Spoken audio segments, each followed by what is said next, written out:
Guys আজ তোমাদের দেখাবো কাঁচকলা আর এইখানে আছে লাউ ডাঁটা আর এইখানে আলু সেদ্ধ করা রয়েছে। এটা একটা নতুন রেসিপি করব, প্লিজ তোমরা দেখতে থাকো কেমন লাগে রেসিপি হলো কাঁচকলা, লাউ ডাঁটা, টমেটো, আদা, সব রকম মশলা পেস্ট হয়ে গেছে। গাইস কথা কিছু তেল দিয়ে দিলাম।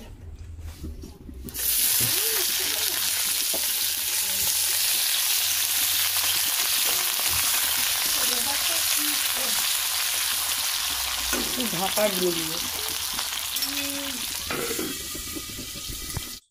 কলাটা কি সুন্দর সিদ্ধ হয়ে গেছে। তারপরে এই যে লাউ ডাঁটাটা দিয়ে দিয়েছি। দেখো এই যে লাউ ডাঁটাটা। এরপর কি করতে থাকি তোমরাই দেখো বন্ধুরা। সিম্পল রান্না, এতে সবাই খেতে পারবে, কম বেশি বড় ছোট সবাই খেতে পারবে। তার জন্য এবার এতে এই যে মশলাটা বানিয়েছিলাম এতে ঢেলে দিব। দেখতে পাচ্ছ, এতে আমি এক্সট্রা ধরে মশলাটা কষাবো না, এই সবজিটার মধ্যে দিয়ে দিয়ে কষাবো অল্প করে।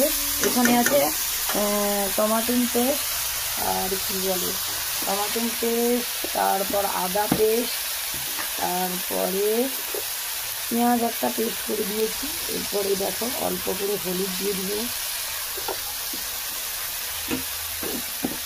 তারপর কি দিয়ে দেখতে থাকো বন্ধুরা, কারা কারা আমার মতন এইভাবে বানিয়েছো।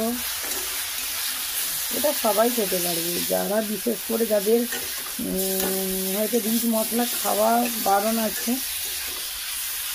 তারা এই সবজিটা একবারে আমি বাড়িতে খেতে পারবি। দেখেছো কতটা ইয়ামি। বেশিটা ধরে দে।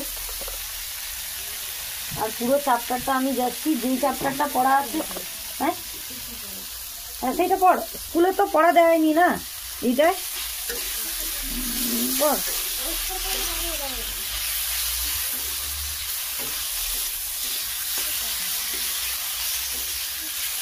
দেখো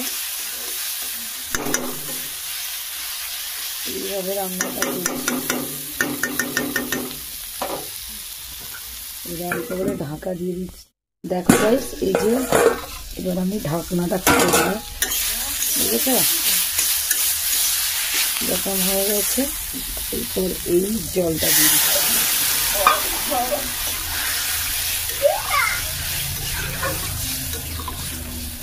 এইভাবে জলটা আমি দিয়ে দিলাম।